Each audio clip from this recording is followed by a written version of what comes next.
Good afternoon and welcome back. So this lecture will be running through the importing of the local content, so the content that you've already downloaded from the internet that I've provided, or that you've got ready for yourself, if that's the case, and we'll be loading that into the Unreal Engine.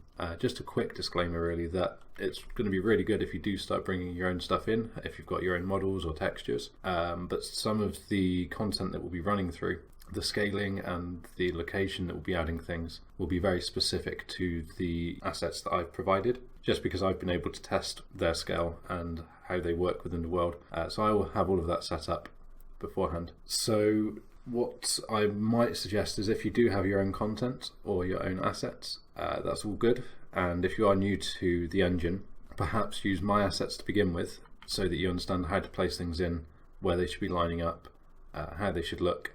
And then once you have the functionality in there and some better understanding of the engine, maybe go back and swap them for your assets and models then. And you may just have to do some tweaking with the position or the scaling, some of the blueprints.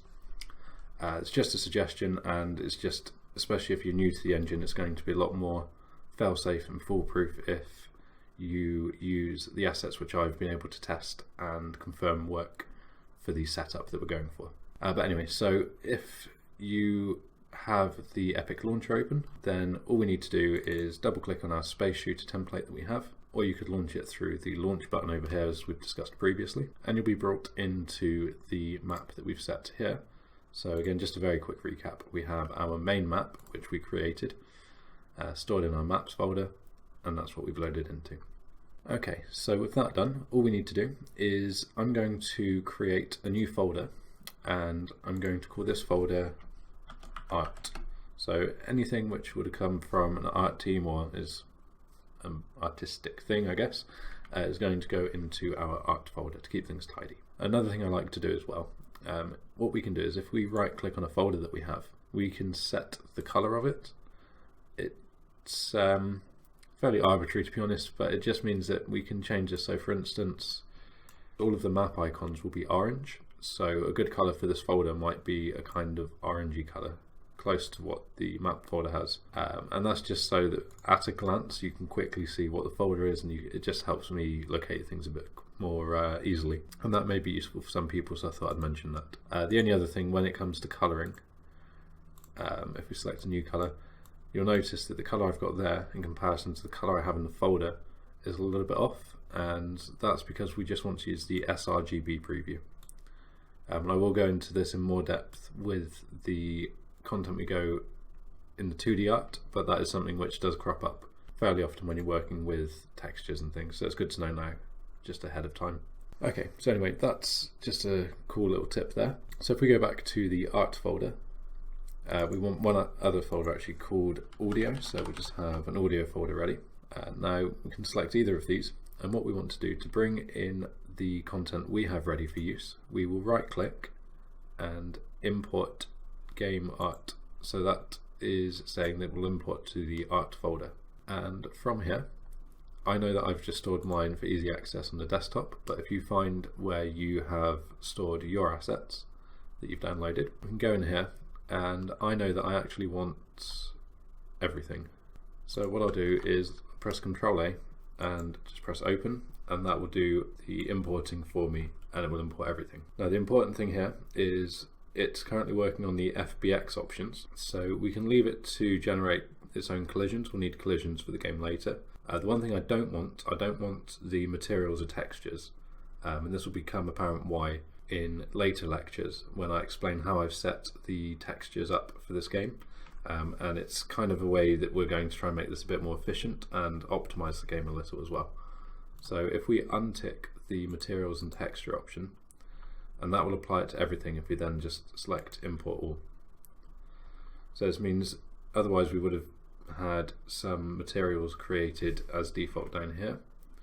We don't want that, and we'll create those when we need them. I'll just delete that because that shouldn't have been in that folder. And what we have here now is an arrangement of different types of assets, so we don't want that. So the first thing we can do is any of these with the purple line underneath them, which look like sound files, are sound files, so we can grab those and drag them into the audio folder, and rather than copy that, just make a separate copy of them. We just move them here. So now they'll appear in our audio folder. And then we're going to tidy this up as well. The turquoise color here, the light blue, these will all be models, and the red will be textures. So again, I'm just talking about the lines underneath. So we don't want those to be together either. So create a new folder inside of the art folder. First one I'll call models, and the second I'll call textures.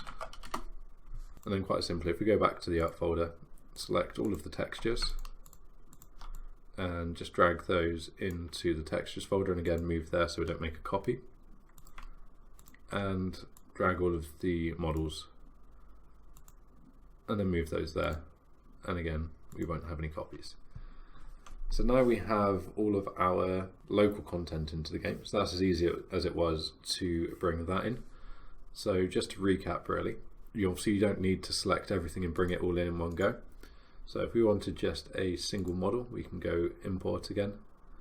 Say we just wanted to pretend this is a different boss or something. We can open that. That's fine, just obviously going to override it. And then make sure that you have the options you want selected here.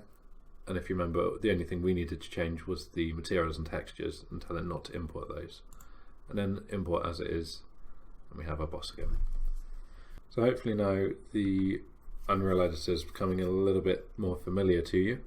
Obviously we haven't discovered a whole lot of it so far, but these are some of the important things we need to know how to do. We don't need to actually amend or touch any of these for the time being. We will be adding, you can see these are all grey at the moment, we will be adding materials and things to these later, but for now we're just concerned about getting them into the project, which we've done. And moving on, I'll show you how to get files from a separate project. So make sure that you Control S to save that, and I will see you in the next lecture.